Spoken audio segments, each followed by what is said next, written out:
Hello, good morning, and welcome to the Digital Access Show, where we actually do really focus on communication, digital accessibility, and everything around improving communication for everyone.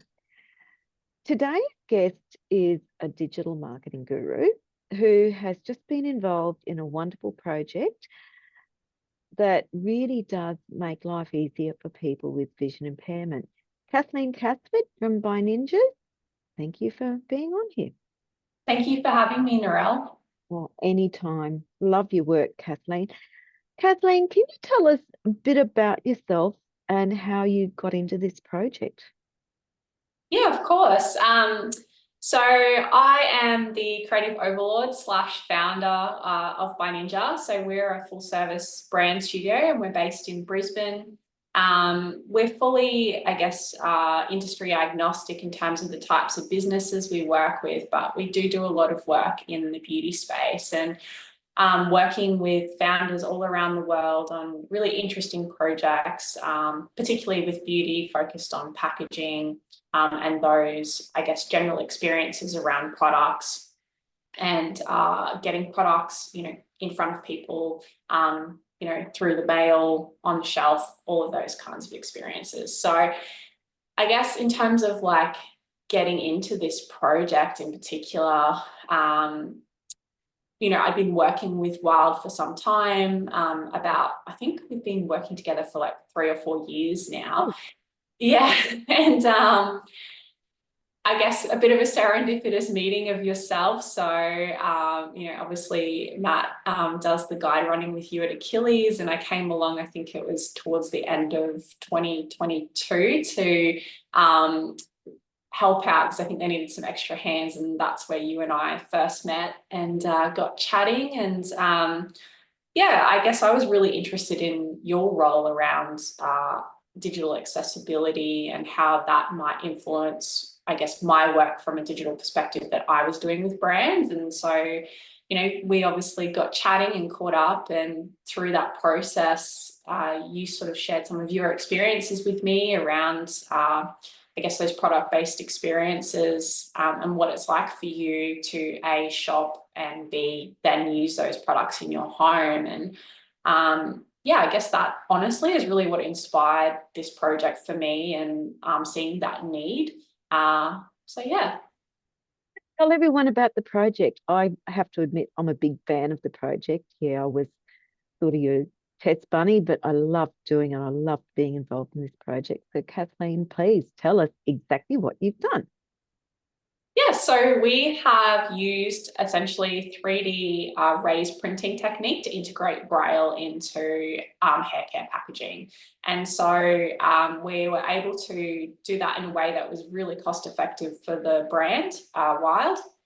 And what it means is we're also able to adapt that Braille to pretty much any product in the range. And so the Braille was also extended to the box as well. So obviously that would provide that independence for people who are able to read Braille to shop for themselves.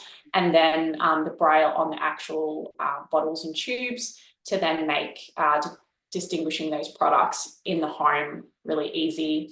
And then next step was obviously making sure those products were in different packaging shapes. So for people who may not be able to read Braille, are able to differentiate between shampoo in a bottle and conditioner in a tube. I have to admit, I'm really impressed with what you've done. When you first approached Wild with you wanted to include Braille, what was their response? Look, Oscar, it was just an immediate yes. There was not really any consideration beyond that. Once I sort of spoke to him about it and shared your experiences with him, he was really keen to investigate it and see if it was something that we could actually make work for the brand. Yeah. And for those that aren't aware, people with severe vision impairment, obviously shampoo bottles, conditioner bottles, it could be body lotions, whatever in the shower, they're all the same shape generally. Sometimes they're not, but they're the same shape.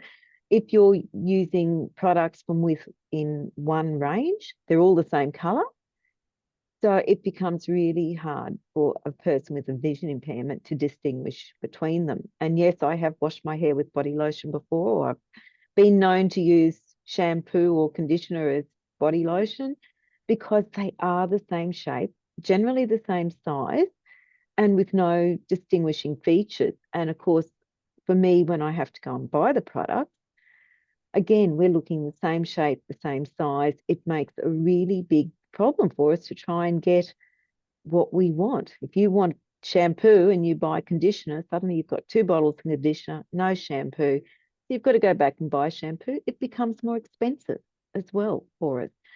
And it just makes such a huge difference. My trick used to be putting a rubber band around the shampoo bottle. Rubber bands do break. They have a habit of breaking. So what you've done, Kathleen, is really changed the way we can manage at home. So it's really impressive. And being able to shop for ourselves because, those that use Braille can distinguish it. What was the process to finding a cost-effective means of doing Braille? Yeah, I guess it was initially, I guess, a little bit of a lengthy process in a sense of obviously research and development. So I guess the typical way of incorporating Braille into a product, and probably one of the main reasons that it's not really done widely, is that basically the typical way is to integrate it into the mold of the product, which, can cost a brand as little, I say as little, as 5,000 US dollars per mold, upwards of 45,000 US dollars. Mhm. And it really obviously depends on the complexity of the packaging and whether or not it's a custom mold as well, and the capabilities of the factory that they're working with as Yeah.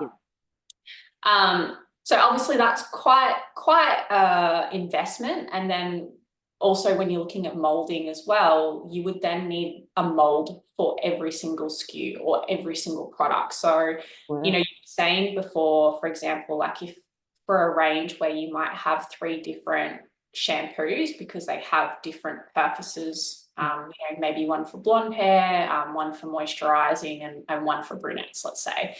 Yeah.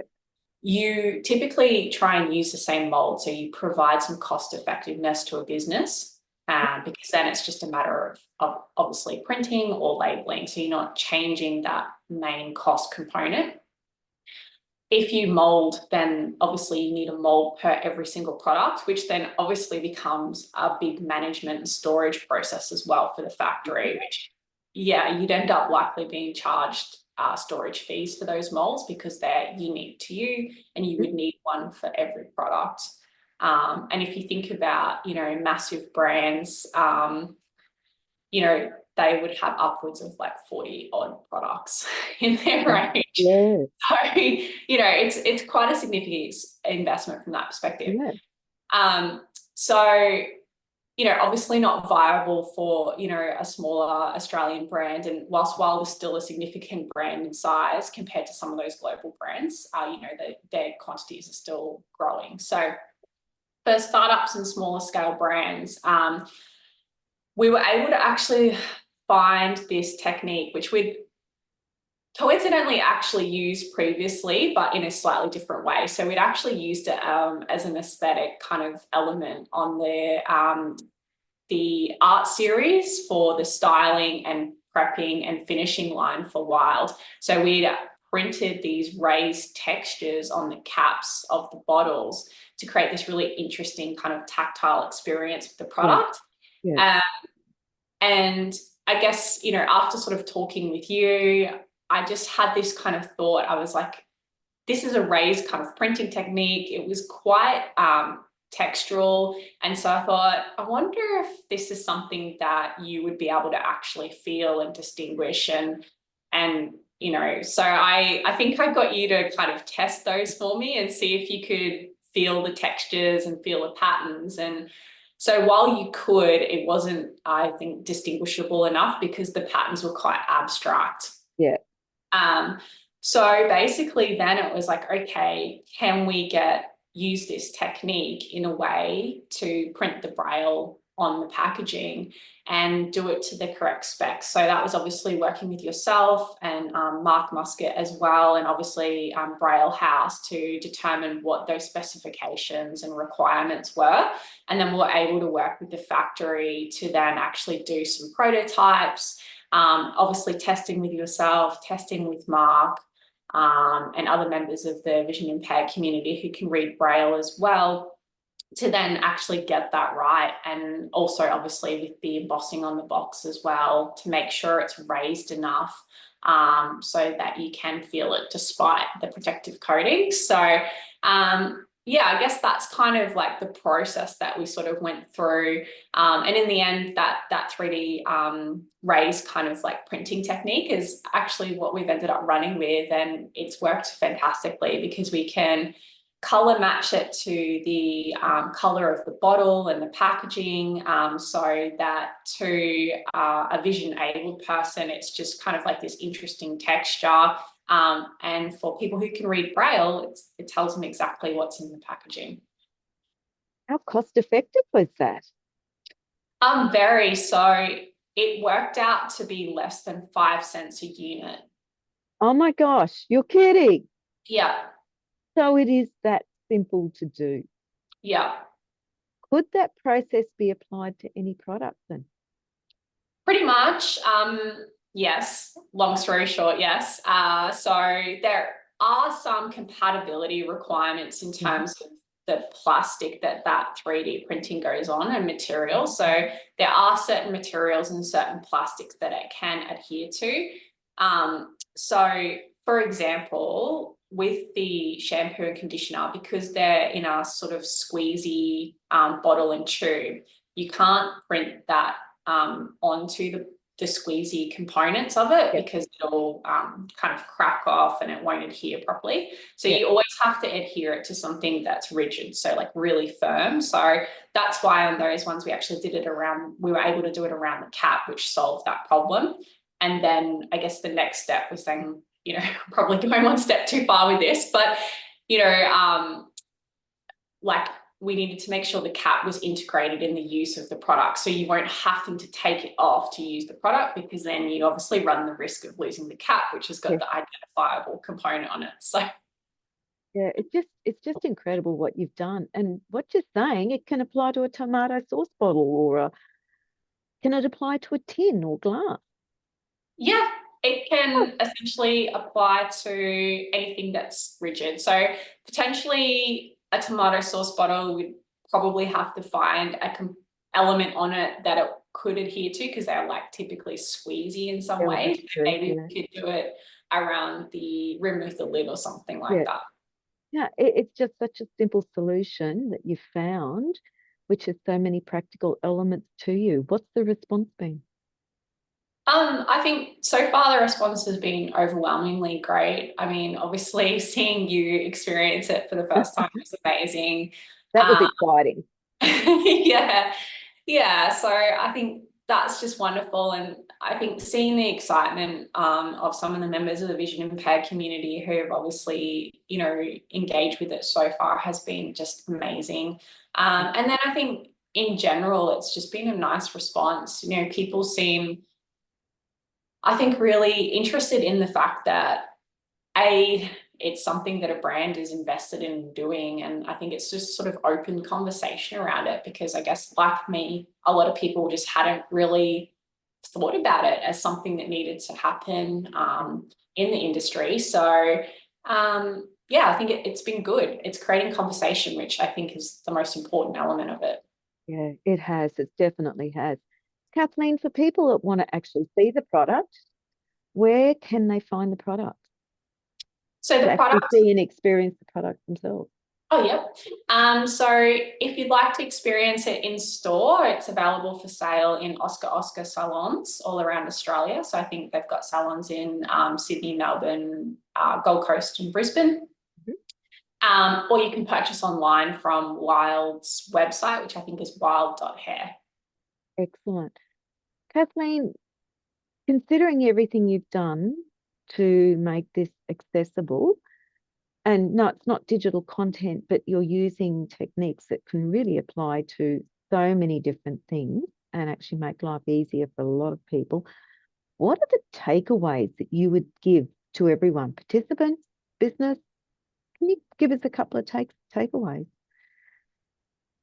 Yeah, I think accessibility is a very complex topic, and I think we often get caught up in trying to do everything. And, it is very clear that this product is obviously, it's very focused on solving one unique problem to one very specific group of people. And I think if we can all, you know, look at trying to focus on doing something really well and making sure that we're solving, one kind of problem or one challenge at a time, I think, together it'll eventually kind of create a more accessible future and something that creates independence for everyone. And I think, opens up those experiences so everybody gets to enjoy the things that they want to. And I think the other thing for me is really, I think this experience really highlighted to me that I'd been operating, I suppose, in a bubble of familiarity. And I think,